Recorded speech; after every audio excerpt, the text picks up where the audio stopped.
Good morning, everyone. If we can take our seats, we'll begin the meeting.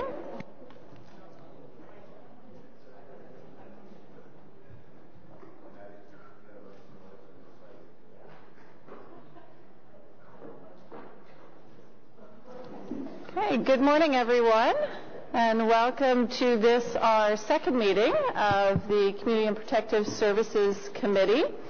We are going to start the morning here first with a presentation, so I will just move to the podium to get that started.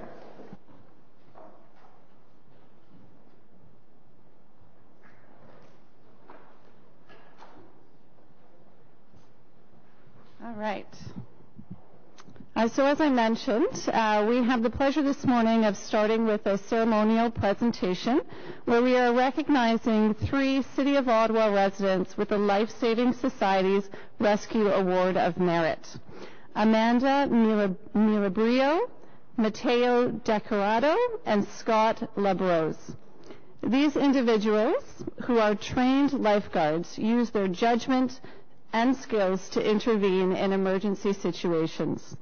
Off-duty and in unfamiliar environments, and without the typical life-saving equipment available to our city lifeguards, they chose to act when it mattered the most. I'd like to introduce Mr. Sean Duffy from the Life Saving Society of Ontario branch to present our award recipients. Sean?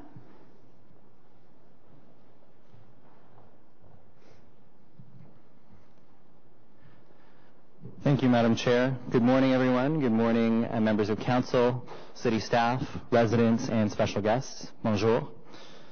My name is Sean Duffy, and I'm the Ottawa Area Chair for the Life Saving Society Ontario branch. Je m'appelle Sean Duffy, et je suis le président régional pour la Société de sauvetage de l'Ontario, ici en Ottawa. It's an honor and privilege to stand before you today.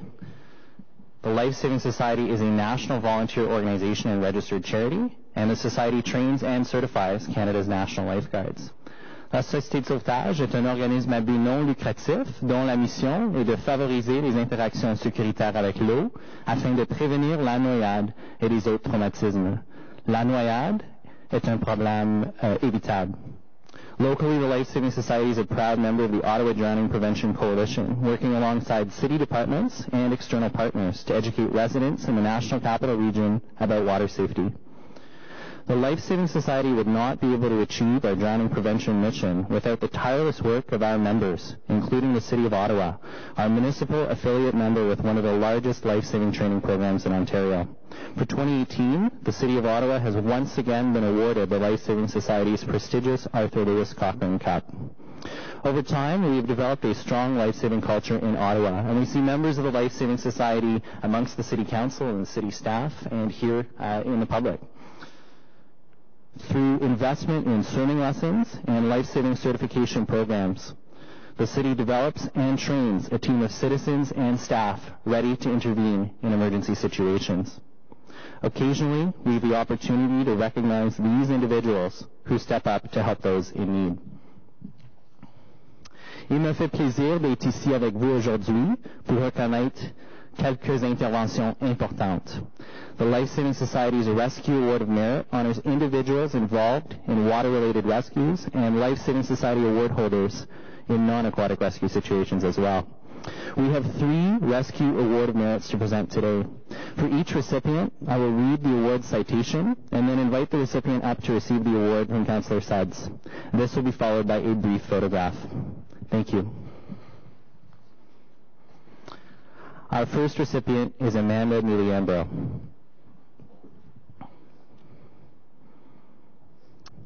Amanda was enjoying her first swim at Waikiki Beach in Hawaii with her sister Julia on August 23, 2017.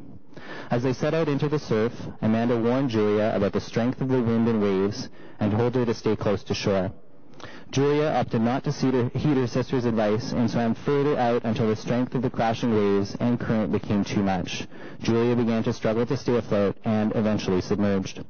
Fortunately, Amanda, who holds the Life Saving Society's National Lifeguard and Life Saving Instructor certifications, had accompanied her sister into deep water on a flotation device to keep an eye on her. Recognizing her sister was in trouble, she jumped off the flotation device and swam to Julia. She approached from behind, wrapped her arms around her, and brought her to the surface, exactly as trained. Amanda towed Julia back to the flotation device and helped her climb onto it before swimming the two of them back to shore. Once they were safely back on the beach, Amanda treated Julia for shock and called for a medical team, all while keeping her sister calm and out of the sun. Within a half hour, Julia had recovered and required no further medical treatment.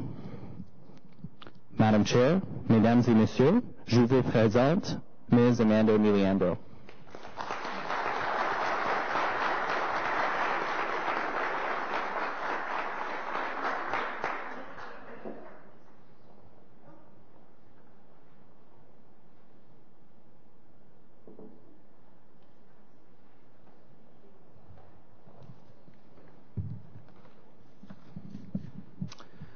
Our next recipient is Matteo De Corrado. Thank you. Matteo was on Frigate Bay Beach on the Caribbean island of St. Kitts and Nevis on January 4th, 2018, when he heard panicked voices surrounding a man who was pulled from the water minutes prior. The victim was found face down, vital signs absent. Matteo, a head lifeguard and instructor with the City of Ottawa, took over the frantic scene. He managed and mitigated the growing panic of the people around the victim, delegated someone to call emergency services, and began CPR. It took emergency services 25 minutes to arrive, at which point they provided Matteo with an AED that was barely charged, a broken bag valve mask, and an apparent lack of knowledge as to how to assist in the matter at hand. Matteo continued CPR for 45 minutes as the emergency service personnel fumbled through the rescue procedures, which included incorrectly placing the AED pads in the victim. The first attempt at a shock failed due to the AED's low battery. A subsequent attempt delivered a weak shock, which also traveled through Matteo because the victim and dock surfaces were so wet. Matteo implored the emergency crew to take the victim to the hospital. They finally brought him to the ambulance, but discontinued any life-saving attempts. For his willingness to intervene in the face of overwhelming odds, Madam Chair, ladies and gentlemen, je vous présente Mr. Matteo De Corrado.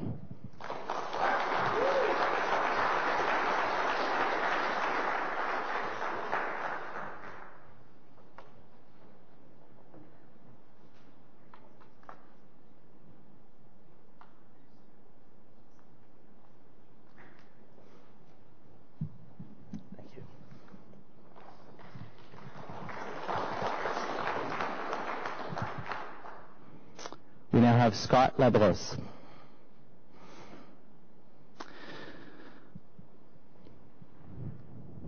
Scott was enjoying Canada Day with friends and family near L'Île Patrie in Quebec on July 1st, 2018, when he was alerted that his partner Casey had been badly injured. Casey had been suntanning on an inflatable raft on a Gatineau River. As she was floating, a stranger on a personal watercraft approached her and the people around her. In an attempt to splash the group, the driver drove recklessly close to Casey, striking her with the watercraft before fleeing the scene. Scott, a former national lifeguard, took immediate action. With the help from friends, Scott pulled Casey from the water. She was unconscious and bleeding severely. Scott began CPR immediately and ultimately resuscitated Casey. Scott's immediate intervention allowed precious time for emergency services to arrive to take over and transport Casey to hospital, where she was diagnosed with a fractured skull and brain trauma. In the weeks that followed, Casey underwent multiple brain surgeries on her way to recovery, thanks in part to Scott's life-saving know-how and quick life-saving intervention. Madam Chair, Mesdames et Messieurs, je vous présente Mr. Scott Labros.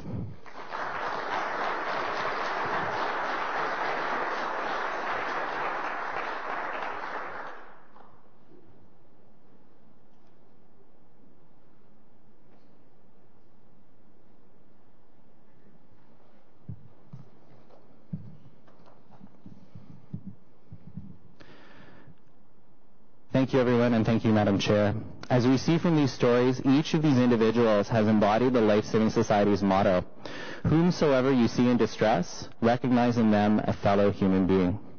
The city's continued investment in safe swimming spaces and training equipment, and the passionate teams working in aquatic services and other departments have allowed us to make a measurable difference in keeping our citizens safe in, on, and around the water. I would like to invite the award recipients and their guests to join us in the Billings Room just down the hall from here, in the main building, for photos and refreshments. Merci.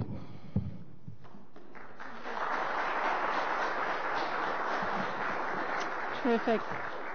Thank you very much, Sean, and again, a big congratulations to the three recipients. I know our committee is very proud of these award recipients and all the others as well across our city who work every day to prevent drowning and water-related injuries. So thank you.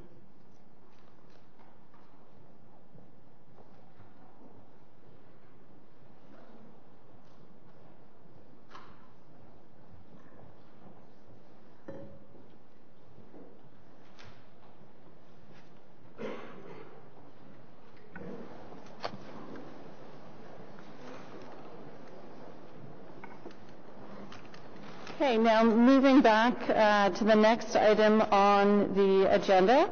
Any declarations of interest? Okay. Seeing none. Confirmation of the minutes from February 21st, 2019. Carried.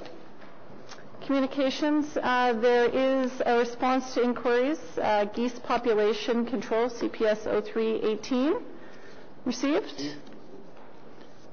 Moving to item number 2 on the agenda, status update, committee inquiries and motions for the period ending March 2019. Received?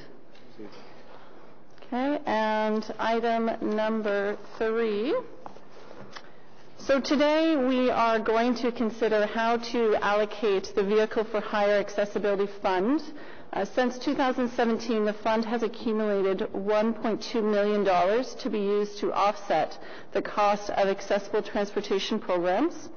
Geographically speaking, of course, Ottawa is a large city, and some of our most vulnerable residents face real challenges in getting around our city. We must ensure that residents with disabilities and mobility issues can access safe, affordable, and timely transportation services.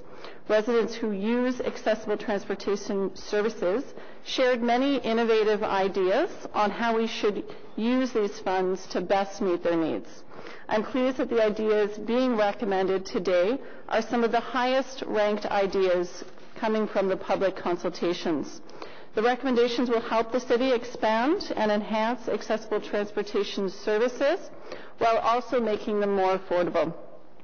I'd remind members of the committee that the issue before us today is how to spend these funds that have accumulated. Questions relating to the Vehicle for Hire bylaw and enforcement are out of scope for this discussion. I'd now like to invite Anthony DeMonte, General Manager of Emergency and Protective Services, to give a short presentation about the funds and recommended ideas. Thank you, Chair. Merci, Madame la Présidente. Bonjour, membres du comité. I'd like to introduce Leslie Charles, will be here, my assistant, moving the slides forward and getting this presentation along. Direction was given from Council when the Vehicle for Hire bylaw was passed in April 2016 to continue work on accessibility as PTCs were added to the Ottawa market. This report provides the outcome of this work and is solely focused on the Accessibility Fund and recommendations from the steering committee that was created on how to assign those funds. Next slide. Here's a high-level overview of the background of the developments of these recommendations. I think it's important to review. It's been some time since the Accessibility Fund, as you mentioned, was accumulating. A lot of work has gone in. So initially we had to negotiate the levy. I remind members of committee, under the Municipal Act, we have no authority to impose PTCs with an accessibility levy, and so it was a negotiated process that we did with our PTC partners. At the time, however, Council did direct the clerk to write to the Province of Ontario for powers under the Municipal Act. We've not received any follow-up to that communication, and it is still outstanding. But we were able to negotiate with our PTC partners, initially Uber, and then the other partner. I'm sorry, I forget. Lyft, I apologize. I apologize to Lyft if they're in the audience. Lyft as well, and there are others that have been discussing with us but have not yet entered the market. A steering committee was established as per council direction. We conducted public consultations, completed analysis and summaries, conducted internal feasibility analysis for all departments. Part of the steering committee's questions was, is a lot of this work able to be accomplished within departmental budgets, and is it part of some of the department's responsibilities? Therefore, we shouldn't take this fund to do that. We should take this fund to bonify or find other solutions for the community. And the steering committee met then to provide final recommendations that you have before you today, how to spend the funds, and we'll be discussing that shortly. So the steering committee was defined by council in the work that you asked us to do. It was a broad membership. A mandate was to develop a consultation strategy and then recommend how the funds would be spent. The fund is meant to assist with costs for accessibility transportation programs, both new and existing, and that is what the committee and the steering committee focused on. Public consultations were done through several different channels, in addition to an online survey and in-person sessions. Staff also received emails and phone calls, which were included in the analysis to allow members of the community all opportunities to participate in the consultation process. And it was important for the committee to ensure that we found ways that anybody who wanted to participate could, and all those comments were considered. Finally, a feasibility analysis. The 29 ideas were reviewed using the following process. Internal staff conducted feasibility analysis that met the criteria of the fund.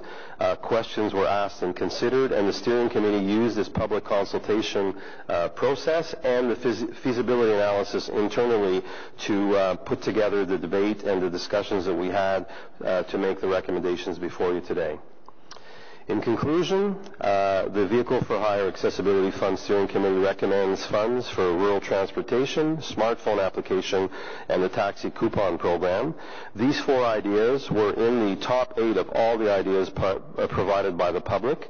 They met the guideline principles that the public worked with when they had their workshops, met the operational department feasibility analysis of what could be done, what was possible, and what was already being done, so we wouldn't have to use this money. And finally, more importantly, conform to council direction supporting the accessible transportation. Merci beaucoup. Thank you. Pleased to take any questions. Thank you very much. Now questions from the committee, and I'll go to Councillor Egley first. Thank you very much. Mr. Monte, I wonder if you could tell us a little bit more about the app development, in particular how many dollars are set aside for that. So during the consultation process, the steering committee was heard a lot from the community with regards to paratranspo, and more importantly, some of the members of the community were saying when they had booked a paratranspo vehicle and they were outside, whether it was in the cold, they never really knew when the vehicle was arriving. So that seemed to be a huge issue, and in discussion, our colleagues from paratranspo were part of the steering committee. The discussion of an app came into play, and at the time it was $100,000 that was set aside to be able to develop that app. Okay, thank you. And is somebody from OC Transpo here today? Yes, I believe Mr. Scrimger is here to take questions. Pat, can you maybe come up? Just a quick follow-up to that.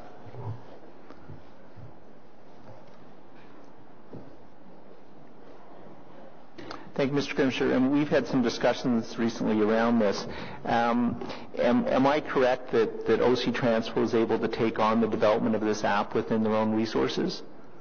Madam Chair, we have a project which will be beginning this year to develop an online service, and we hope an app to provide a number of services for paratransport customers. We would certainly build the effort to build this function into that same work. If we'll be doing that within existing capital authority approved by council. If this additional funding is provided, that will just provide more cushion to do the work. If this funding were allocated differently, we'd continue to do this work within the capital authority that already exists. So you are able to do it within your budget. So what I'd like to suggest is an amendment to the recommendation, Madam Chair, and put forward a motion that I've talked to Mr. DeMonte about a little bit over the last couple of days, which would take that $100,000 and put that back into the main fund to be dispersed amongst the three other options, and then allow OC Transpo within their own resources to develop the app. I believe this is something that you support. If I'm Madam Chair, we've had discussions with the council and with our colleagues at OC, and that is something we would be supportive as long as Mr. Scrimger indicated, they could continue doing the work. The steering committee was adamant that work needed to be done. What we're hearing is yes, so we would be supportive of that. Okay, so if I can just, and I can also say, Madam Chair, that I've spoken to our council liaison as well, Matt Ruoff, and Matt's indicated his support for this approach as well, as being responsive to the accessibility community and what they're looking for. I'll dispense with the whereases, but the body of the motion, or the meat of the motion, is therefore be it resolved that no funds from the Vehicle for Hire Accessibility Fund be allocated to the creation of the Paratranspo smartphone application, and be it further resolved that the General Manager of Emergency and Protective Services be given the delegated authority to reallocate the funds for the Paratranspo smartphone application to the remaining recommendations outlined in the report. And again, that's predicated on the answers given today by both Mr. DeMonte and Mr. Scrimger that OC Transpo is able within its own resources to develop this app, and therefore that would free up the $100,000 to be distributed amongst taxi coupons and the other initiatives. So I'll just introduce that at this point, and those are my questions. Thank you. Terrific. Thank you very much. Councillor El Shantiri. Thank you, Madam Chair. Just on the motion from my colleague, and I'm glad staff in support of that motion, but when you talk about develop smartphone app for paratransport, is that, and Mr. Scrimmage, you can correct us here, your clientele, do I assume they all have the smartphone on them? An increasing number of our customers do. They don't all, but as time goes on, more and more people have smartphone apps. What we'll be developing is a number of online services that could be done either from a computer or from a smartphone, as well as, if necessary, we'll be making recommendations to Transit Commission on any policies required to make sure that people who have smartphones don't get preferential treatment over those who don't have access or who have a disability that prevents them from using an online service. So that means you're not catching all your clientele with that app. That app alone is not going to be able to serve everyone unless we buy them a smartphone. I think that's right, yes. So is there another way to do this? Is there another way where the person on the other side of the phone can tell them how long they should wait? Because the biggest complaint we hear, they go outside the hospital and they wait outside without any information when is their buses coming. Madam Chair, yes, that function already exists. What we'd be doing by making these online services available is allowing customers to get that information directly without the need to talk to staff at our customer service center. Right now, in order to get that information, they have to call the customer service center, and sometimes that means that they're in the queue along with other people who are calling for different reasons, so that a customer service center can assist them. The more services that we can move so the customers can exercise that function or make that transaction directly, first of all, those people will be bypassing the queue for the phone center, and second, it'll be reducing pressure on the phone center, because those people can get that information or conduct that transaction themselves. And when would you be reporting back to this committee to see how is that working out for you? The app and other, I'd just like to know, is going to be a follow-up on this? Our view is that if there's no allocation to that project from this committee, our reporting back would be to the Transit Commission.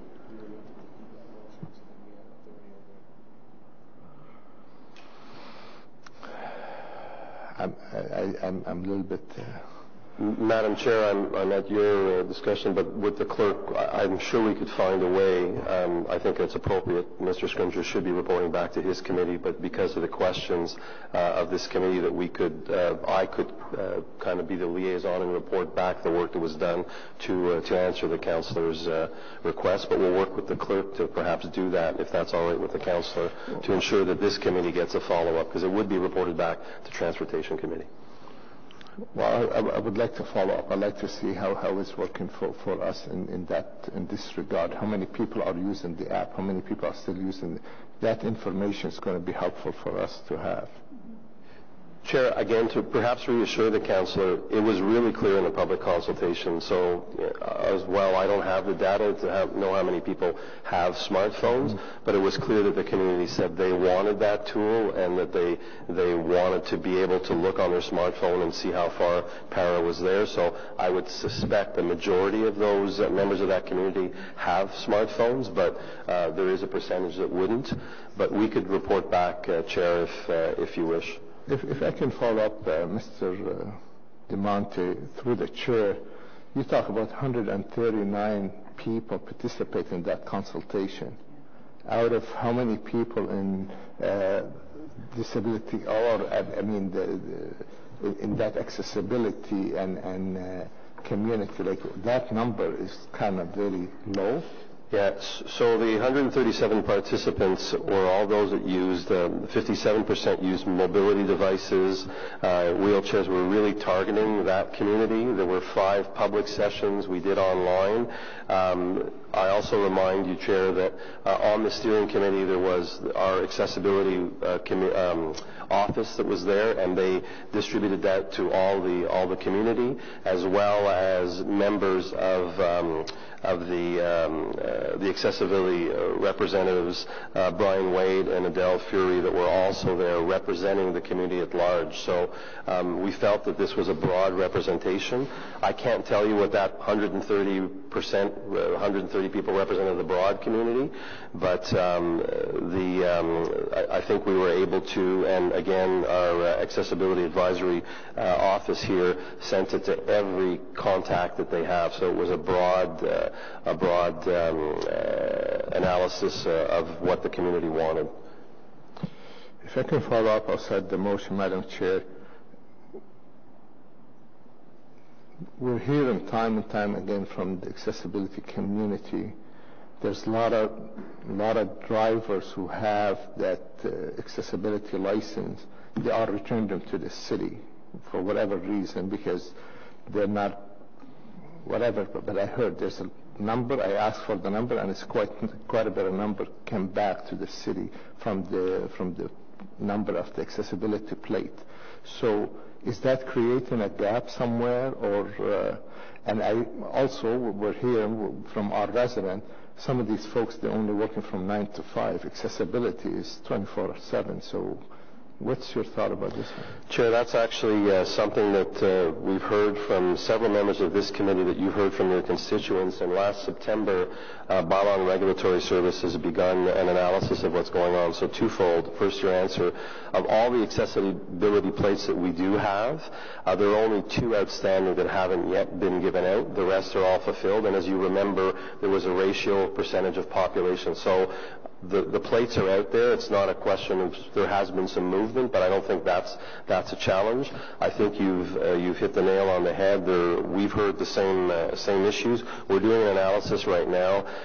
There are parameters in the bylaw where if you're an owner of an accessible plate, you're supposed to work at least 10 hours, 5 days a week. And the 100 and some odd plates that we have out there should be out there.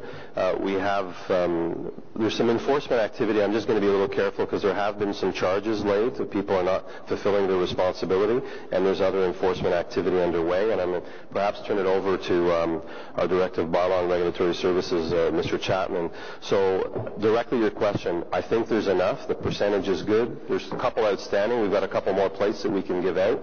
That doesn't seem to be the challenge. I think people are not necessarily fulfilling their responsibility, and we have authorities to do things with that. I'll turn it over to Roger, and then I'll conclude in that, Madam Chair. Yes, Madam Chair, what we're finding right now is that even though the 5 days a week, 10 hours a day is a requirement of the bylaw, the on-demand accessible service is still not meeting the requirements from the accessible community during peak hours and weekends in particular. Most of the accessible plates are on the road between 6 a.m. and 6 p.m. Monday to Friday. So they are meeting the requirements of the bylaw, but again, not meeting the demand from the accessible community because there's fewer accessible vehicles on the road after hours.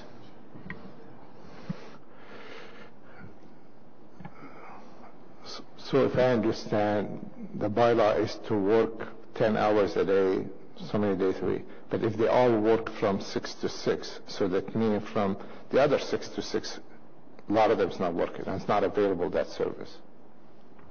Is that what you're saying? Madam Chair, that's correct. What I can tell you is that we are working with the brokers and trying to find ways to increase the amount of accessible vehicles that are on the road to be able to respond to those calls from the accessible community after hours and on weekends. Well, maybe general manager need to either had a meeting with the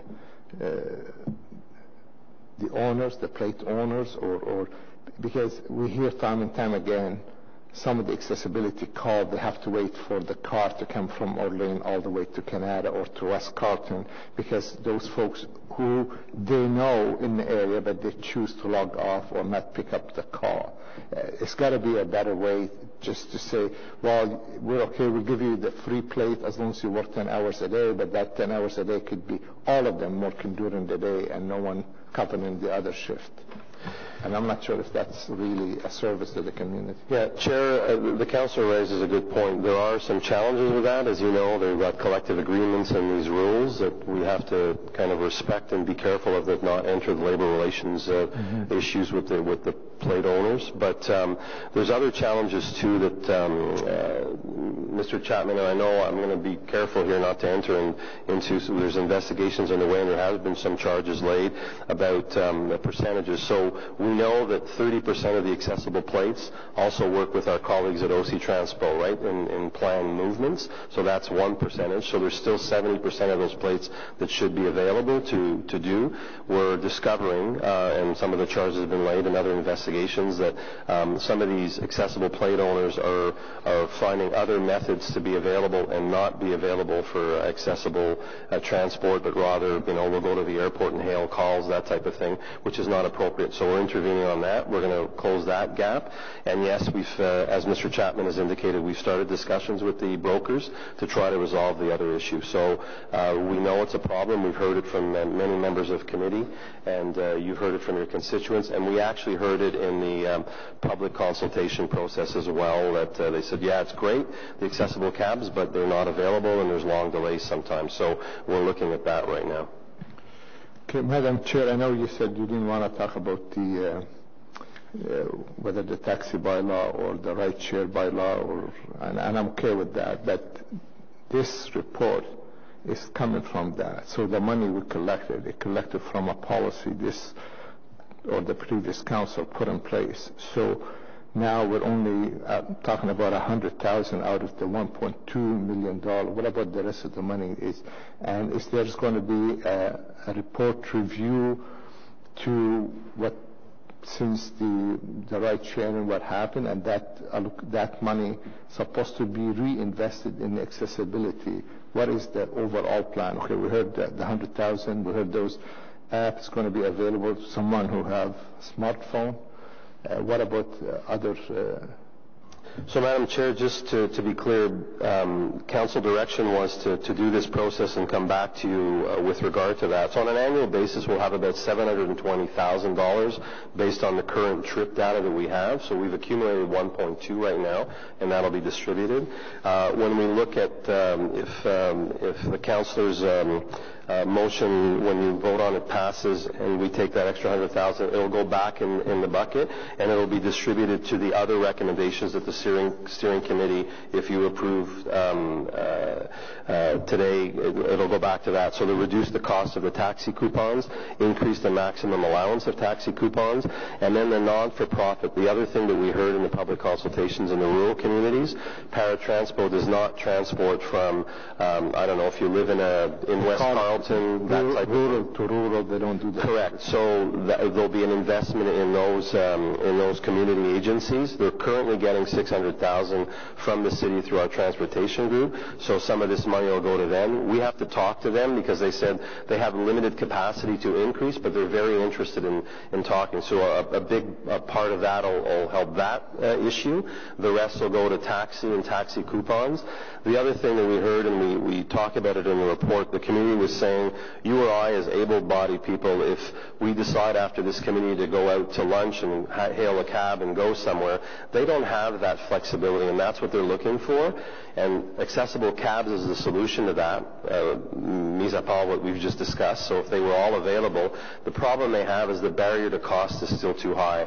So the investment in that, of lowering the cost of the taxi trip and having more of them, allows them more of that flexibility, and that's what they were looking for. So that's where the money will be essentially going.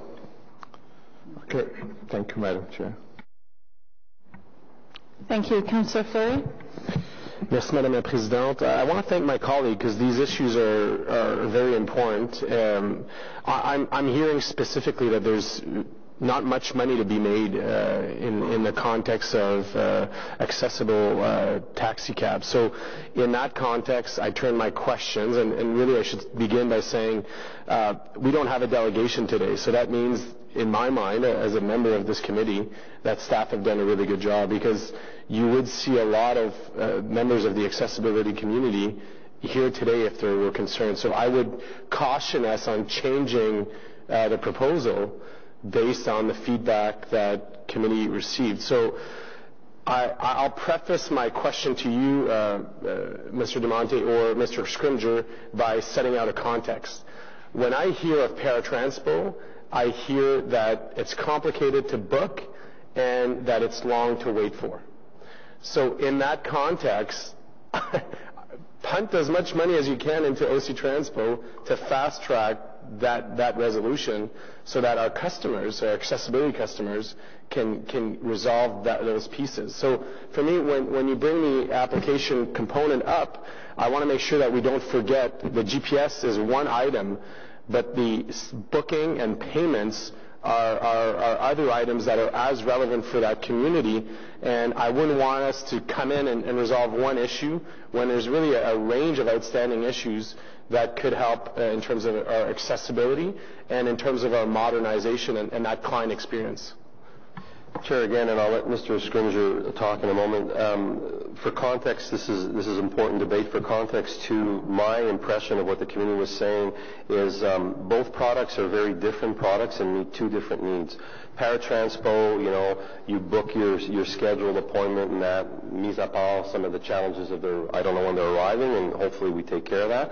And then the accessible cab is one of more flexibility, more of being what I was hearing from when they were talking in some of the workshops is, I want to be more like an able-bodied person, that I can make a spontaneous decision and get a cab, but the barrier to that is too high from a cost perspective. So that was the other bucket. And so that's kind of what we were hearing from the community, and that's why the steering committee, when we had the debate, these were some of the discussions the steering committee came up with both these options. And so that's what's before you today to help kind of situate a bit of the debate as we're having. But I'll turn over to Mr. Scrimger more on some of the para challenges.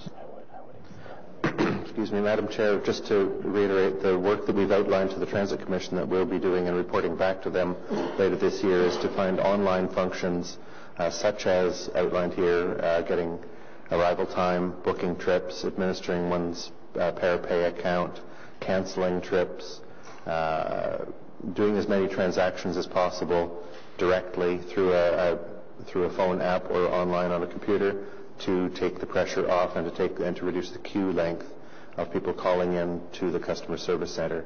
The question of how much capacity there is on the Paratranspo system is one that was discussed at the budget meeting of the Transit Commission, where we advised that there would be sufficient budget in the 2019, sufficient funds in the 2019 budget to continue to provide the same level of service, which did match the level of demand in 2018. Other paratransport issues, such as the reliability of service, the travel time, are really a function of how the road network is working.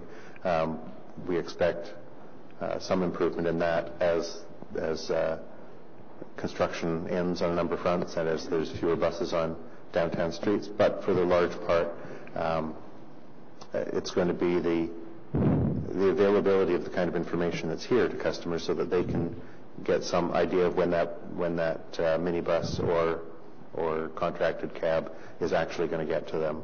That'll help them to de-stress their life. So I just want to clarify what's in front of us today. Because of the funds that we receive from these organizations that aren't providing accessible services, we get a chunk of money, and we're looking at how we're going to spend that money. I want to make sure that we're in scope. And to your second point, I'm focused on OC Transpo, not that my colleague El Shantiri covered that part of the issue very well, and I want to support him in that. But from the paratranspo use of the component, I want to make sure that we go beyond what we're trying to do here. So are we able to, would it be in scope today for committee to extend the direction to staff to go beyond the GPS and push that app be allowing for reservations, for payments, for accessible purposes? And the reason, before you answer, the purpose of this in my mind, and I don't know all of OC Transpo's work plan in fairness, but what a great group to do a focus on, to pilot how we can do payment online through Presto app and so on through that application before we merge into the broader user base. So it's a smaller group of users, and I think we should really modernize the technology with that group. It's a safe environment. I feel like it's the group that's so they can't even pay through Presto right now, so they're already so much behind that I'd love to just put more money so that we can get that application to them in an efficient way.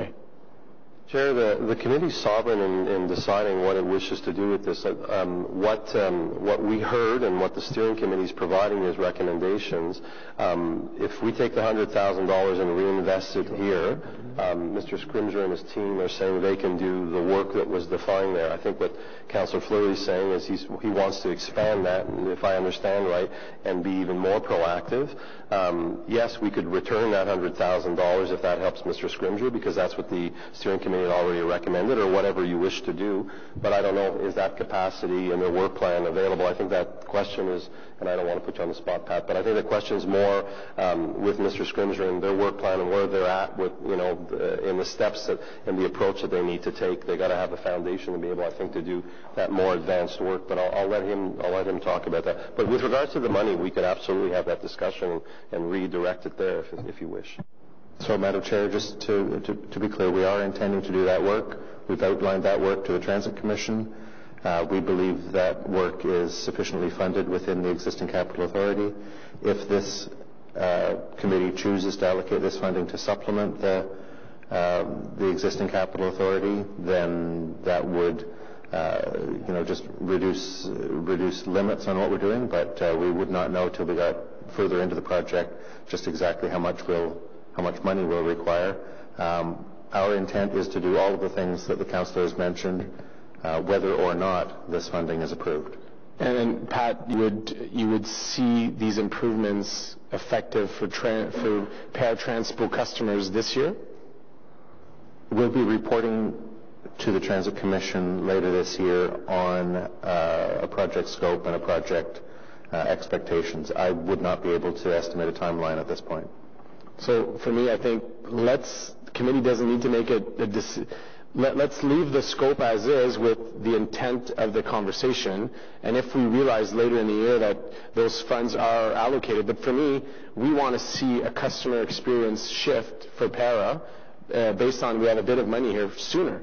So let's leave that money there. Let's expand the scope. Let's push Pat to put it in, and OC to put it in place this year. That's what I would push for. Now, there was another question that was raised relating to technology, and as chair of OCH, I think it's important for everyone to know this data. In 2015, Ottawa Community Housing did a survey amongst the residents. We didn't differentiate between seniors versus youth versus families and so on. But at that time, in 2015, 73% of residents within OCH had access to internet in their home and had a smartphone.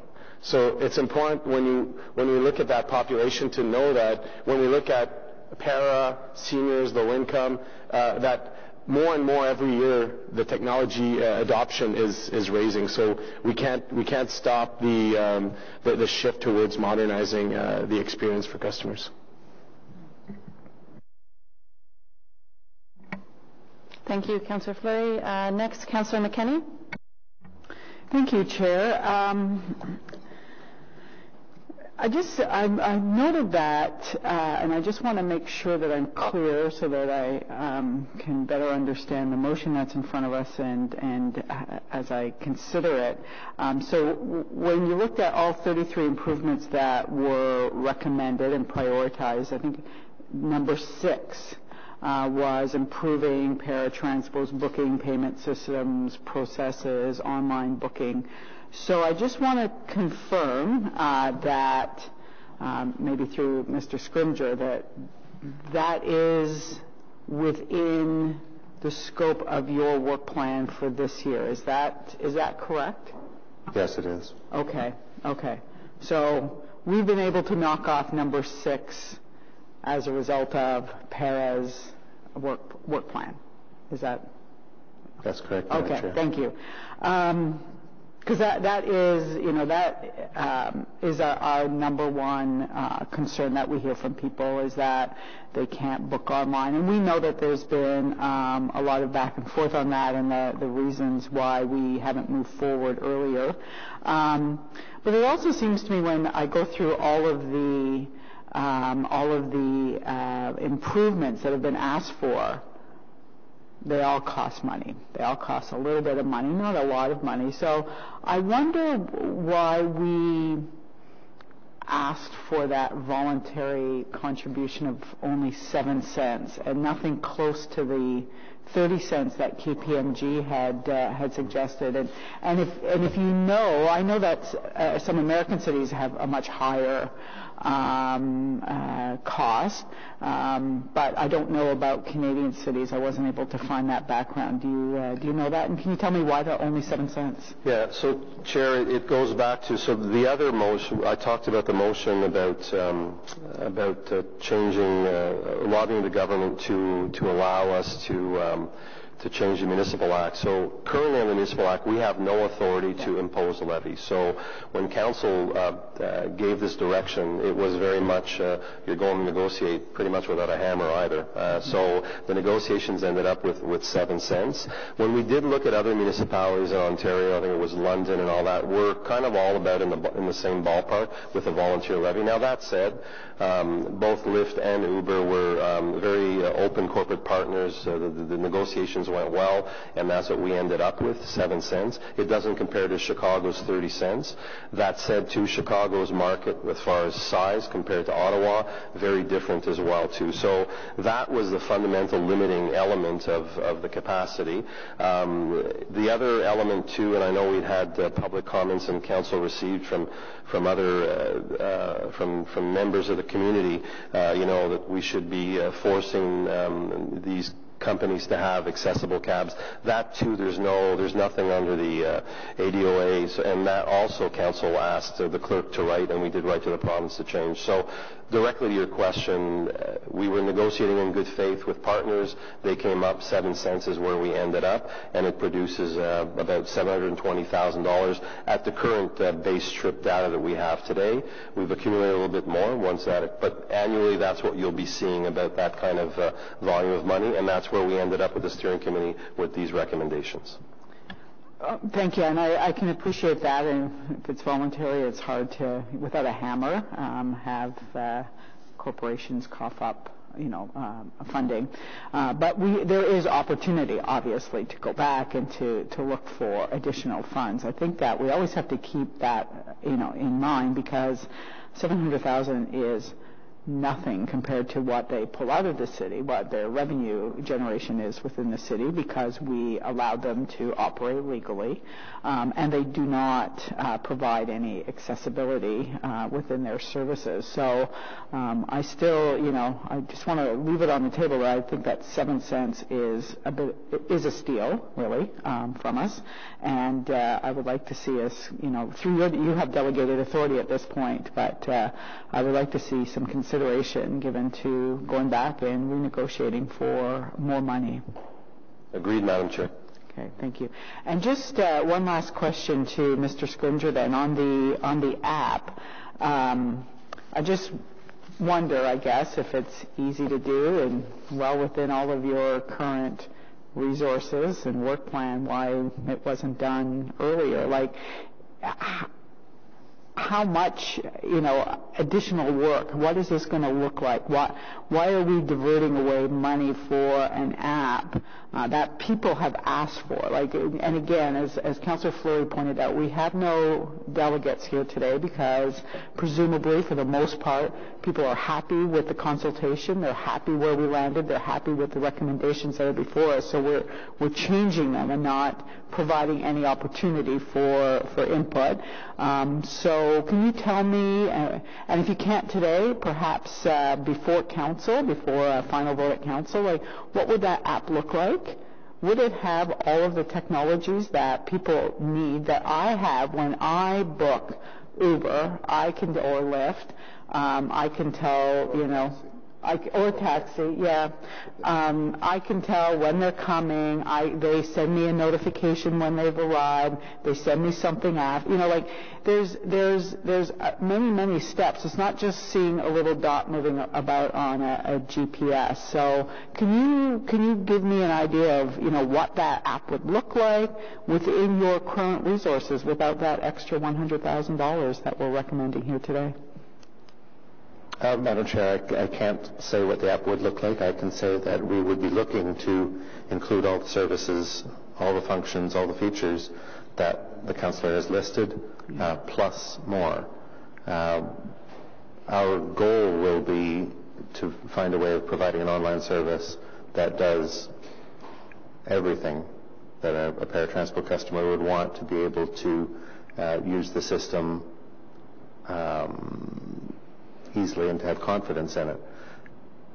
At this point, we've undertaken to the Transit Commission that we will be doing the work this year to investigate, to report back to them on what the scope of that project would be, how we would fund that from existing capital authority, and provide them with a roadmap of how we would move on to have this app or online service developed and made available to customers.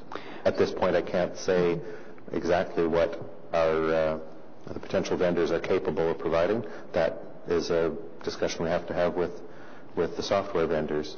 I can't say what it'll cost. That'll come out of our work. I can't say when it'll be online for customers. That will come out of our work too. But the commitment that our general manager made was that we would come back to the Transit Commission to report on all of these things. But if you can't say what it will cost, then I have real concerns today about pulling money. It was a recommendation. It came out of consultation. So I do have some concerns about pulling that money out of it without having that information available to me. So I'm going to support the recommendations as they appear in the report, because I want to make sure that what our customers ask for, who require accessible services, and I know I cannot take OC Transpo without my GPS. I can't. I won't. I actually won't. I would not stand at a corner and just wonder when that bus is coming. I would never do it with a taxi, and I would never do it with Uber or Lyft. And I worry that we might be leaving people behind. So I'm going to support the recommendations as they appear in the report. Thank you. Thank you. So we do actually have a delegation that has just signed up. I've been made aware. So I think I'll pause the conversation so we respect her time. So I will invite Grace McCullen-Crute to the spot. There's a spot just up front here.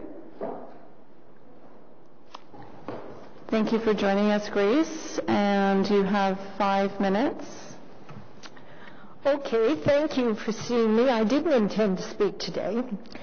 First, I'm going to tell you something about myself. I've done advocacy for the disabled for 40 years. I worked as a management consultant specialty in disabled issues and transportation. One of the things I did was a survey of 25 cities across Canada regarding wheelchair access. And just one thing to Mr. Fleury, he said there were no people here today. My husband and I did make a representation for vehicles to hire when it first came out, not this, and we asked to be told about your report, and we weren't told by Vehicles for Hire. We heard about it on TV. So there may be a lot of other people in the same predicament, and this is usual for the City of Ottawa. My husband uses a wheelchair 24/7, and he has been left high and dry umpteen times. He was president of the community association, and he could never get a wheelchair to take him home from the community association meeting at night. He can't take paratransport because they may arrive an hour late, in which case staff has to stay in after an extra hour. That is the thing. He often has to call an ambulance for me early in the morning. 3 o'clock, 4 o'clock seems to be the time. He cannot follow me to hospital. There's no way, because there's no one available. I have several serious health issues. In fact, I'm in worse condition than he is. Although I am using a wheelchair more and more, but I can walk. But you don't think so. But he can't follow me to hospital. That's an issue. And he should have the right to follow me. And wheelchair parents should be able to follow their kids to chill. He was told by Mr. Marconi that he should call Ottawa Police, and they would get him to hospital. And when we went to Ottawa Police and paratransport with Mr. Marconi's idea, they all laughed at us. And that is typical. We often get given misinformation by city staff. Now, I want to tell you something. We've used wheelchair accessible cabs from sea to sea. In Vancouver, if paratransport is going to be 15 minutes late, they send a wheelchair accessible cab and they get paid a flat rate. In Winnipeg, Spring Taxi is marvelous.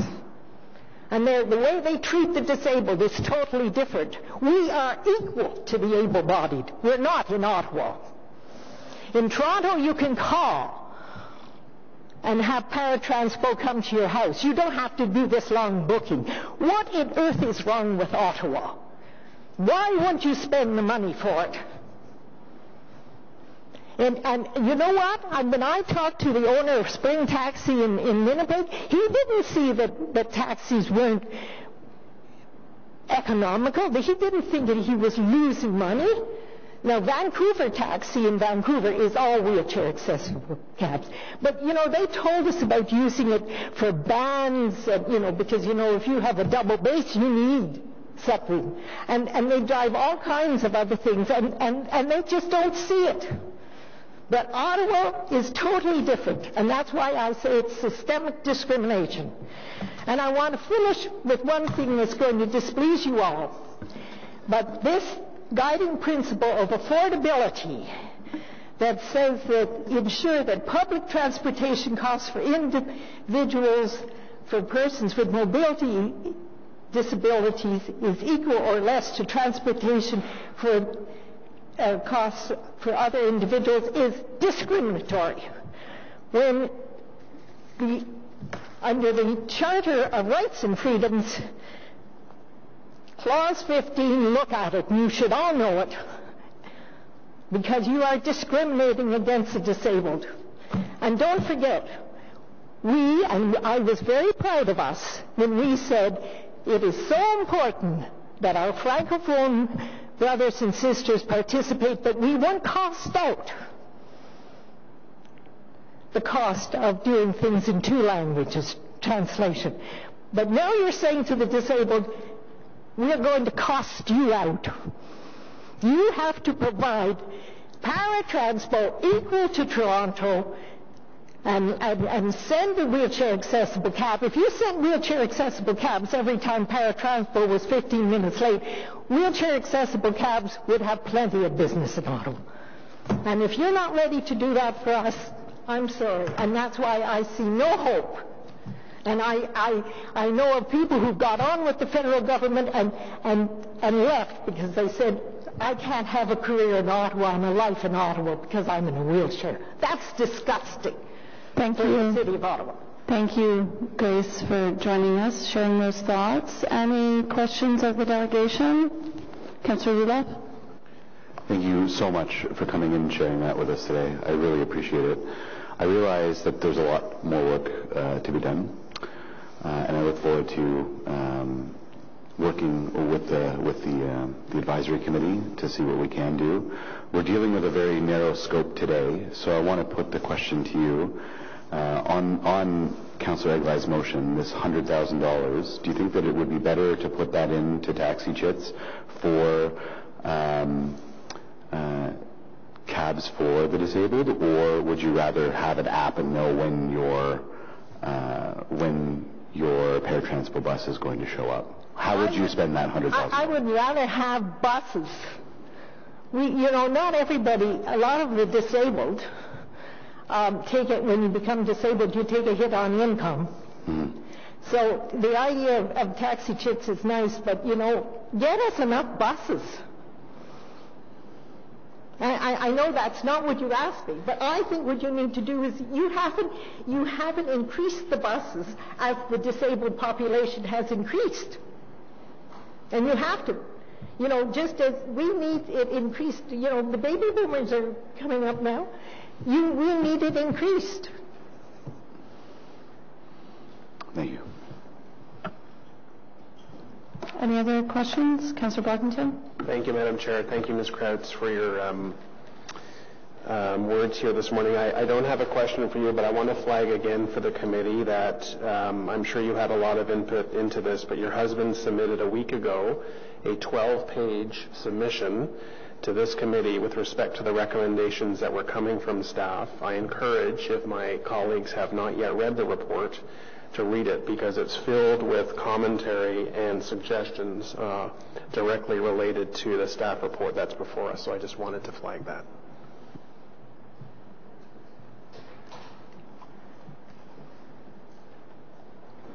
Any further questions for the delegation? No? Okay. Thank you very much. Thank you. Okay. We'll return then to questions of staff. And Councillor Brockington?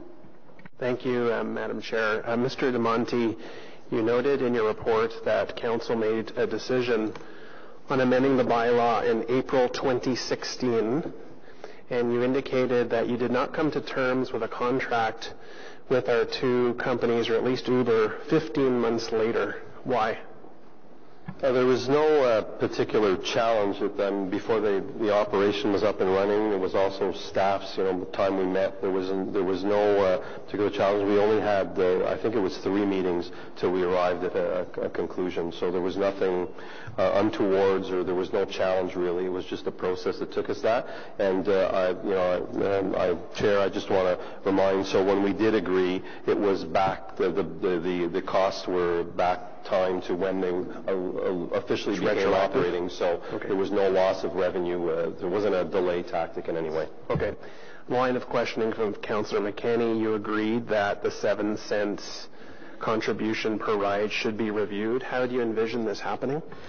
Like with everything else, we could probably, I made a note of the councillor's recommendation. We do normally go back on an annual basis to discuss with these people, and we'll talk about the levy. Again, I'm always a little hesitant because the mandate you gave me was one without any legislative or regulatory powers. So it is, it is a voluntary levy. That said, I remind you, both partners were very open and more than willing to produce a voluntary levy. We arrived at 7 cents in the first negotiation. So yeah, we could go back and have more discussions, and I'll report back to committee. Yeah, I would think the bidding should begin at least $1 a ride. I think when you look at the need and demand that exists in the city, and that a taxi charge doesn't start at zero, it starts at $3.45, that amending the surcharge from 7 cents to $1 would be, I think, reasonable. Anyway, just to my questions. You mentioned that the recommendations before us are based on what the public consultation suggested. What were and are staff's recommendations? Are there any recommendations that you felt were top priorities that are not encompassed in this report? Chair, again, the context. So we did the public consultation with a whole series of criterion that they had to stick by in the report. I'm just going to refer to it here in the public consultation. Excuse me for a second here. The accessibility, safe, available, affordable, timely, and sustainable. The workshops, those were some of the key guidelines that came out of that consultation process. From that, we went to a second analysis, a feasibility analysis throughout the departments, and that was the steering committee's recommendation. They wanted to ensure, are there programs we're already doing? Are there things that should be the responsibility of city departments, and not foolishly take this money from the levy and not continue to increase service, but rather ask those departments to continue, and I'll get to that in a moment. So there was a feasibility analysis, and then ultimately the recommendations you have before you, as per your direction, are less staff recommendation, but that of the steering committee, which included staff, obviously, which included at the time the councillor liaison that led that work, and members of the committees and other accessibility working groups and our accessibility office here at the city. So that's how you came up. That's how these recommendations are before you. It's more of that process. With regards to the elements that are, because the question will come up, well, what about all the other recommendations? There's some very good ones in there. Some the steering committee clearly identified, and when we did our feasibility analysis with the department, say, hey, this is your responsibility, and they escape me now. Sidewalk cuts or maintaining OC Transpo or shelters cleaner, etc. So those departments were tasked to do that, and then ultimately to not lose any of this important work that this community told us. The 29 recommendations, those that you're not, other than approving today and the money's going to, the city departments have been tasked in their city municipal accessible plan for 2020 to 2025 that all these have to be considered, and we should find them in the city plans as we go back to redo our municipal accessibility plan. So there was like a twofold. So the objective here was to follow council's direction, take this levy and spend it as best and more effectively as possible to increase capacity, what we learned, and the others that weren't retained, city departments have been tasked to take back and add it in our municipal accessibility plan for that period of time. So are we directing funds only for 1 year? The direction of funds would be, the recommendation is going for this. No, it's for multiple years. Okay. And you're also giving me delegate authority as that goes up to redistribute based on the concepts that have been determined here. The next question, staff has been debating that because it wasn't clear in the direction.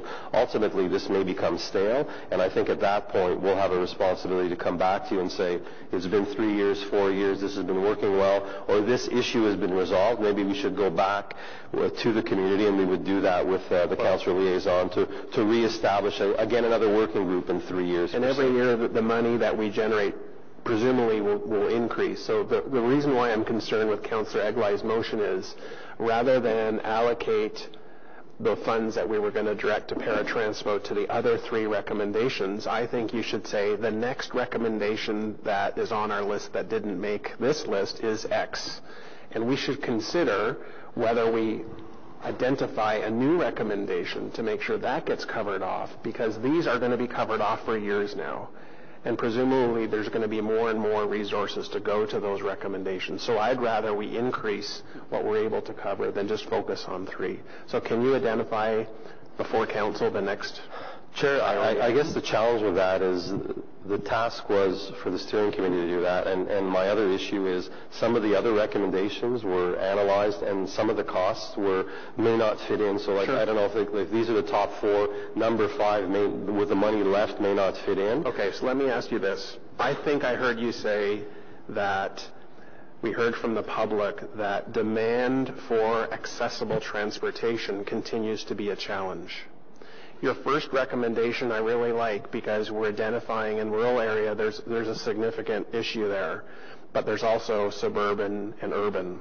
None of the other recommendations address demand. So if that's a main issue, if we've just heard from a delegation that there are issues with getting accessible transportation outside of the 9 to 5 range, how are we addressing that main issue through the recommendations that are before us? Chair, you're right, it doesn't address demand, but it does address capacity. One of the other elements that we heard from the community was, I want to have the capacity like an able-bodied person to, as I showed the example, we can leave and go for lunch, grab a cab, grab an Uber, whatever. I can't do that. And the barrier I have is there are accessible cabs. We talked about a challenge that we're working. That's a management challenge. We have to work that. We believe there's enough accessible cabs. There seems to be a challenge there. We're going to resolve that. But the barrier to take an accessible cab is from a monetary perspective, is too high. So to your point, so for suburban and urban dwellers, I think if we are giving them more taxi chits, we're lowering that barrier. They do get a benefit. It's not a demand benefit, it's a cost benefit. So, and those were some of the debates. Actually, it's interesting because we're rehabbing the debates that the steering committee had, and that's why they landed there. They wanted to balance that. There's a rural challenge, there's a para challenge, so let's get the technology up and running, and then how do we meet that other demand that we kept hearing from the community is we want to be like, and even Mrs. Krautz kind of said that as well too, we want to be like able-bodied people to be able to travel around the community. So my challenge with your recommendation, and I understand what you're saying, Councillor Brockington, is like, to go to number 5, I don't know what that means, and we haven't had that discussion, so I'm just a little hesitant. It makes a lot of sense, very logical.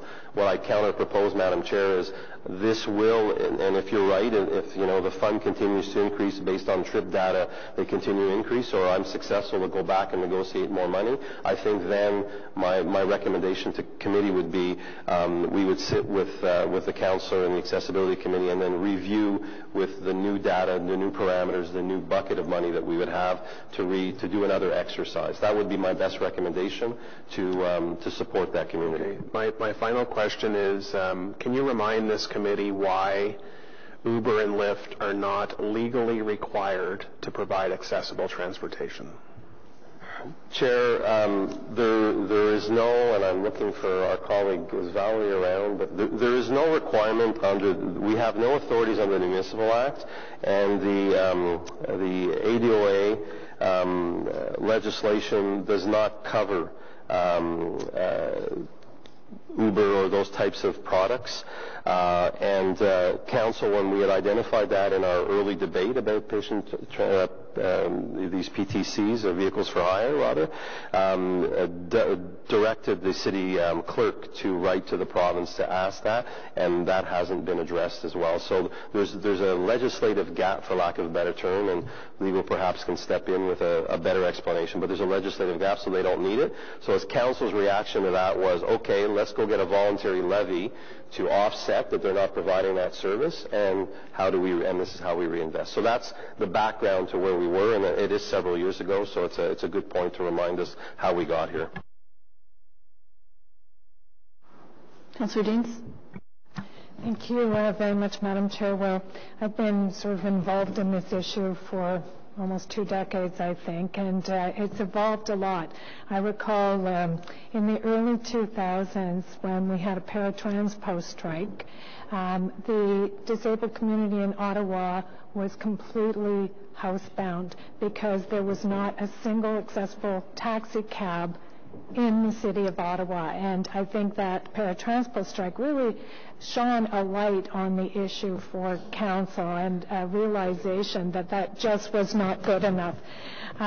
So all of the moves that council has made over the last 2 decades has been with improving the ability of our disabled community to freely move around the city within the limited regulatory parameters that we have to work within. So we issued a number of accessible taxi plates free of charge with the goal of ensuring that we would have a fleet of accessible vehicles. And early on we did, but over time it's been the law of diminishing returns because over time, for whatever reason, and I don't understand all the reasons, is it there's enough profit in the sort of, peak hour market that you don't need to run those vehicles on off-peak times. I don't know what it is, or maybe it takes longer. Maybe I just think on the demand side we have to have a better understanding of why we don't have an accessible fleet available around the clock all the time, and that really is the key issue that we need to address. I basically agree with the recommendations, the way that they are laid out here. I think the affordability factor is being addressed through the coupons and allowing them to have more coupons and taking down the price. But where it all falls apart is if the vehicles aren't available. So I think there's a couple of things. One, we did ask when we did the PTCs, we were looking for legislation that would require PTCs to have an accessible fleet. We don't have that. But we do have a new government in Ontario, and I don't think we have renewed our request to that new government. And I would suggest to you, Madam Chair, as the chair of this committee, and perhaps the mayor, that you get on this issue and you start asking the province of Ontario to provide legislation that would require PTCs to have accessible vehicles in their fleet, or at the very least allow us to more accurately reflect the amount of dollars that we need to provide an accessible fleet in the city through a surcharge, because right now it's voluntary, and I thought we did a fairly good job of getting the 7 cents voluntary out of them because they didn't have to pay anything, was the reality. But it's obviously not good enough. So I think the whole issue for us at this point is on the demand side. I think we have to work with the taxis, the union, the association, the brokers, and we need to make sure that we have an accessible fleet available. And maybe that's an incentive. Maybe we have to use some of this money to incent having off-peak hours. I don't know what it is. I'm not suggesting I do, but I would like to see you, Mr. DeMonte, bring a series of recommendations back to this committee on how we might effectively address the demand side issues, because that's really it. And then to Councillor Eglin's motion, I actually agree with Councillor Eglin on this. I think the amount of money that OC Transpo has, they're going to put the money they need in the development of the app. It's a big monolith over there, right? And they've got a big budget, and they're going to develop an app, and I don't think this $100,000 is really going to make an effective difference. I think it would be better spent actually on these other priorities where we actually change the affordability factor for people that need to use accessible vehicles to move around the city. So I just think I recognize that the steering committee suggested this, and I agree that the app's really important. But if it's going to be funded, anyway from OC Transpo, that $100,000 to me is probably not going to make much difference. They'll probably put the money in they need to do the app development, whether or not they have $100,000 or not. So for me, I kind of feel that, when I hear that from Mr. Scrimger, I would rather see the cost of those taxi coupons go down so it's more affordable. And then I think for you, Mr. DeMonte, that we really need to amp up the demand side. We really need to get a commitment that those vehicles will always be available. And there's lots of them, by the way. How many taxi plates, accessible plates, did we issue? So there's, Madam Chair, there's currently 191 accessible plates. 191. 191 accessible plates. What's that, over 10% of the total fleet? Over 10%, and there's none available? Like, that doesn't make any sense. Chair, I would concur with them. We had the initial debate. There seems to be a problem on the demand side. We think it's a little outside this debate. We have to resolve it. It may be a managerial or a regulatory problem. I know that our bylaw regulatory, we're looking at that. Once we resolve that, then we'll have a better analysis to see. But I concur with you that those vehicles have to be available 24 hours, 7 days a week for this community, not doing other things and not available. And that's maybe what's going on right now. So we're looking at that. How long would it take you to come back to this committee with a report on sort of the lay of the land, on what the contributing factors are and what the potential solutions are? So I'll ask our Director of Bylaw Regulatory Services. We started when we first started hearing from some of you that you had heard through your constituency, and we had heard it through some of the work we had done with this community, that there seemed to be a challenge there, and we were like you, we don't understand. There's this many plates. We know the percentage. We know that population analysis that was done. Why aren't they there? The Bylaw Regulatory Services team started looking at this last September, I believe, right, Roger? And we're starting now to get an idea of some of the challenges, and there's going to be interventions done. So I would say that once we get a sense of what's going on there, we're meeting with the brokers, we're meeting with the union. Probably sometime in fall we could come back with a good analysis of what happened, what we've done to correct it, and then how that's impacted it, and have we resolved the demand problem, or is there something else that we need to do? We're in that period right now of looking at that. When's the last time we issued accessible plates? Madam Chair, if you recall, during the 2016 bylaw, the new Vehicle for Hire bylaw, staff were directed to issue an additional 4 accessible plates. So 2 of those 4 have been issued at this point. And the other 2? The other 2, we've had contact with the next available candidates on the waiting list, and both those are pursuing purchasing accessible vehicles at this point. So we're hoping that we'll have those released shortly. The 2 that we had offered the plates to previously came back to us. They have a year to put a vehicle on the road. Both those drivers came back to us and told us that they weren't able to purchase a vehicle. So we had to go to the next 2 on the waiting list. And have you got a long list of people waiting for accessible plates? I'm not sure what the current number's at, but yes, it's about 100 drivers on the list. Okay, so is there any contemplation, and maybe it's for the fall, but is there any contemplation of adding more accessible plates? Yeah, Chair, I think that's important. You know, that the whole industry and supply demand and the economics and the challenges we have when we're looking at some of that. So we do tread carefully, but I would concur that, Chair, we'll come back with that analysis as well in fall to see maybe that's another option. But again, to your earlier comment, with the 190 some odd plates out there, why is there a demand problem? That's more my challenge right now from a managerial perspective. I want to resolve that, and then from there, we'll get an idea of what the market challenge is, and then we can perhaps come back with some recommendations. Okay, thank you. Thank you. Councillor Luloff. Thank you, Madam Chair.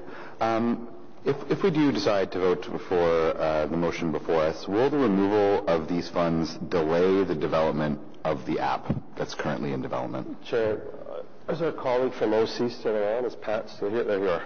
I'll ask him to answer. Madam Chair, no, it would not. So $100,000 won't make the app be developed any faster. Madam Chair, no, because we have the other work that we're doing. If that work weren't already on our work plan and this were a new thing, it would have its own scope and timeline. We certainly intend to do all of these functions as one project, as one effort with our vendor and with our staff. Because we're doing both, this is another commitment of something that we had intended to do already. If the funds are available, there's more funds to draw upon.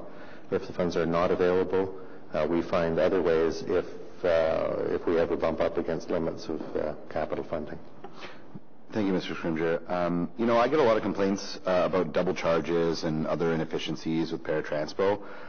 So to Mr. Fleury's point, it would be really nice to see the scope of the app encapsulate payment so that it's more like an Uber or a Lyft payment where the onus is on the individual to ensure that goes through. So it takes...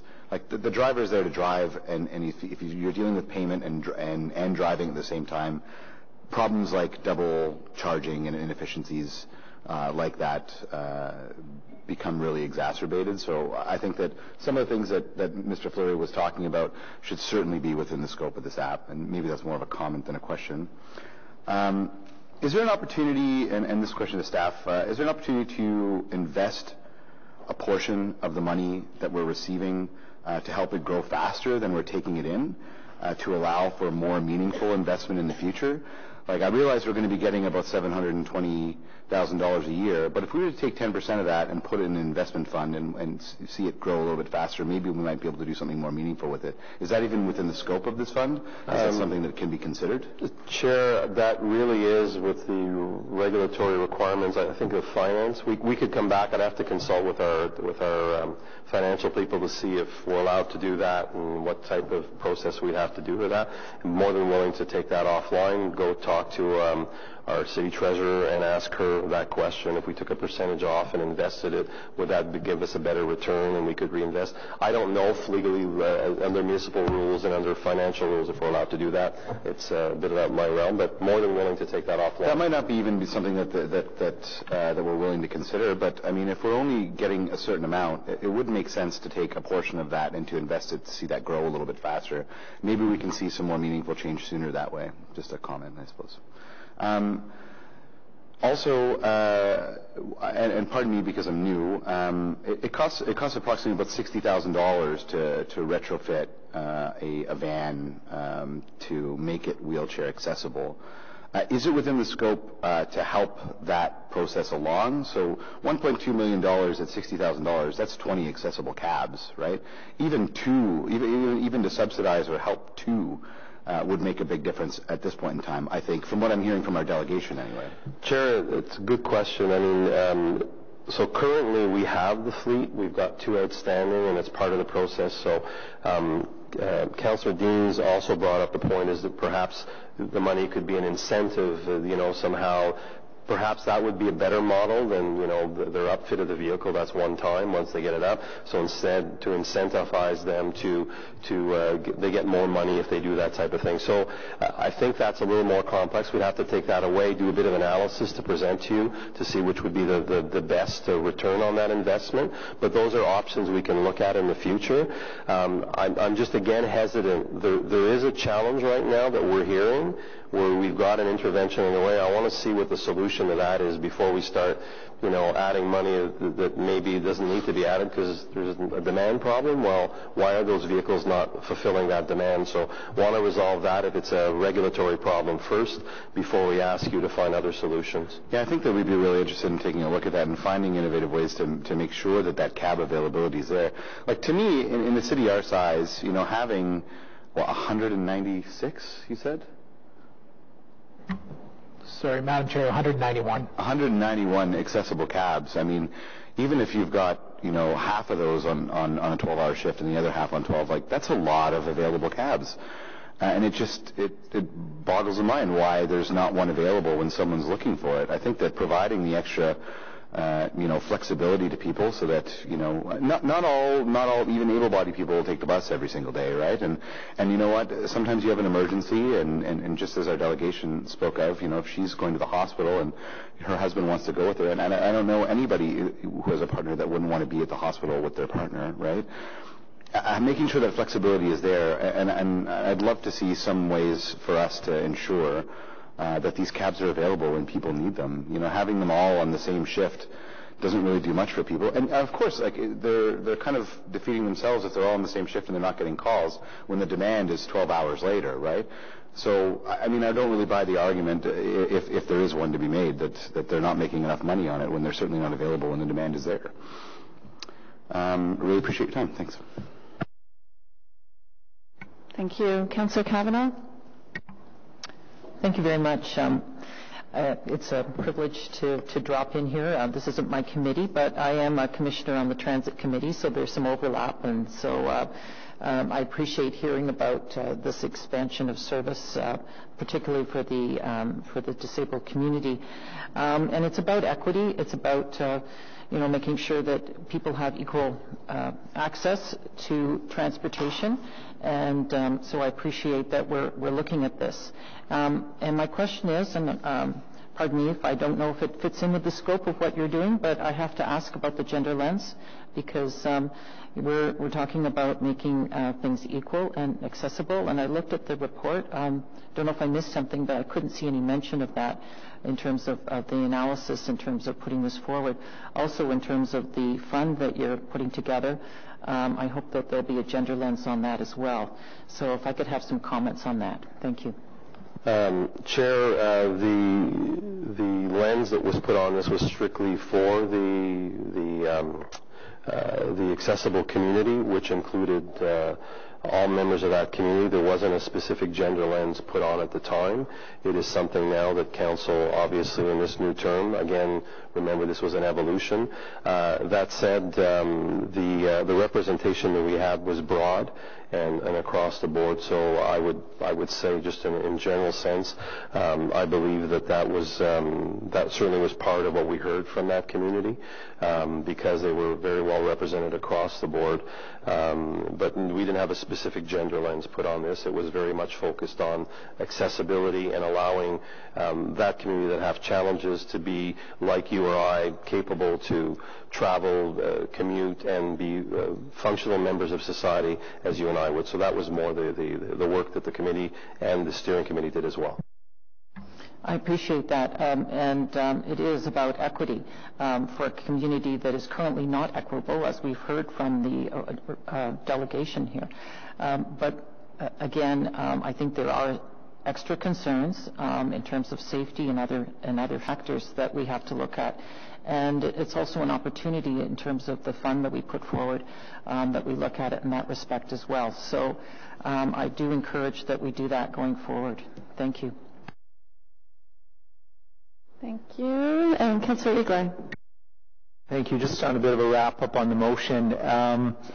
So just to give some context, my idea for this motion came as a result of an email received from the Ottawa Disability Coalition.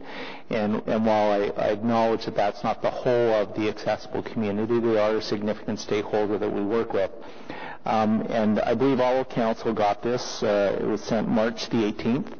So I encourage everybody to have a look at it, because it was their suggestion that OC Transpo sort of pick up the ball on this particular piece of the project and go forward with the app.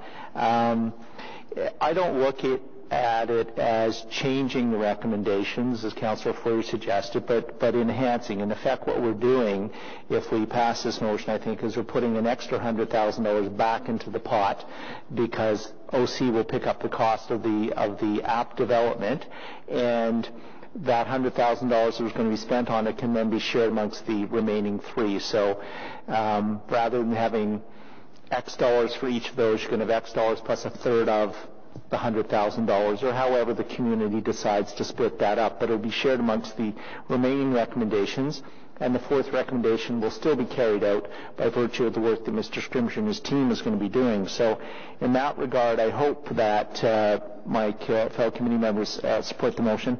I know in discussions with Councillor McKenney, she's going to be giving direction to staff after discussions with Mr. Scrimgeour, and I'm fully supportive of the direction that she's going to be giving as sort of a how can I put this, a commitment, if you will, by staff in support of the notion of this motion. So I'm supportive of that as well. So again, I don't see this as changing the recommendation. I see it as enhancing the recommendation, doing something that a significant stakeholder suggested that we do with this funding, and also, as I say, as Councillor Dean said it, if OC has got the money to do it, then that's $100,000 that can be used to address the affordability piece through taxi coupons and that sort of thing. So again, I would hope that with the addition of the direction that Councillor McKenney is going to give, that makes everybody comfortable with this motion, that we're actually enhancing or improving the recommendations that Mr. DeMonte's team brought forward, and not reducing or changing them in any kind of a negative way. So thank you. Any further questions? Okay. Councillor McKenney. Thank you, Chair. So the direction that I want to give, and I just want to make sure that I'm clear with Mr. Scrimgeour first, because Councillor Luloff has brought it up and Councillor Fleury. So are we expanding the scope of the second recommendation here to develop a smartphone when we're asking for different aspects to that application, or are you still comfortable with what we're asking for fits within both your work plan for the self-serve online booking and creating an online app? Madam Chair, we are comfortable that these services and functions could all be coded up and delivered in a package. Though the discussion primarily at the Transit Commission was about online booking, we intend to be looking, as I said, to finding ways that customers can get information directly, provide information directly through online and smartphone windows. That would remove the need to talk to a customer service agent just to get that information or to make that change or to provide that information. So we'll be looking at all the services that we provide to paratransport customers and automating or putting online or putting into a smartphone app as many as we can. This is one of them, and we're happy to commit to include this in the work that we described to the Transit Commission. Okay, I appreciate that, and it will also punch it back to Transit Commission, and you can kind of stay there in your own within your own purview once I give the direction. So the direction essentially, quite simply, is for Mr. DeMonte to work with the General Manager of Transportation, Mr. Manconi, to ensure that recommendation 2 to develop the smartphone application is embedded within their work plan. Thank you very much. Any further questions? Excellent. Well, thank you very much to staff for answering our many questions here today so thoroughly. I believe then we would move on to the motion. Do we need to read this again? We read it again. So again, I'll read the therefores. Therefore be resolved that no funds from the Vehicle for Hire Accessibility Fund be allocated to the creation of the paratransport smartphone application, and be it further resolved that the General Manager of Emergency and Protective Services be given the delegated authority to reallocate the funds for the paratransport smartphone application, the remaining recommendations outlined in the report. Thank you very much. Carried? Perfect. Okay. So next then will be adopting the report as amended by that motion. Carried? Fantastic. So we have no in-camera items I'm aware of. We do have one IPD, so use of delegated authority during 2018 by Emergency and Protective Services. So we'll receive that. Any notices of motion for consideration at subsequent meeting? Councillor McKenney. Thank you, Chair. This is on behalf of Councillor Fleury regarding the 50th anniversary celebrations of Vanier. Whereas in 1969, the former city of Eastview was renamed the city of Vanier in honor of Canada's 19th Governor General, Georges Vanier, and whereas 2019 marks the 50th anniversary of this important commemoration, whereas the Vanier community has expressed its wish to mark this occasion with special celebrations, whereas Museo Park Vanier has requested a one-time increase in their 2019 renewable funding to plan and deliver celebration events and programming. Therefore, be it resolved that Museo Park Vanier be provided with a one-time grant contribution of $35,000 for Vanier's 50th anniversary celebrations, and be it further resolved that this grant be funded in 2019 from the Tax Stabilization Reserve. Okay, thank you very much. Any other notices of motion? Good. Any inquiries? Other business? Okay, adjourn. Next meeting to be April 18th. Thank you very much.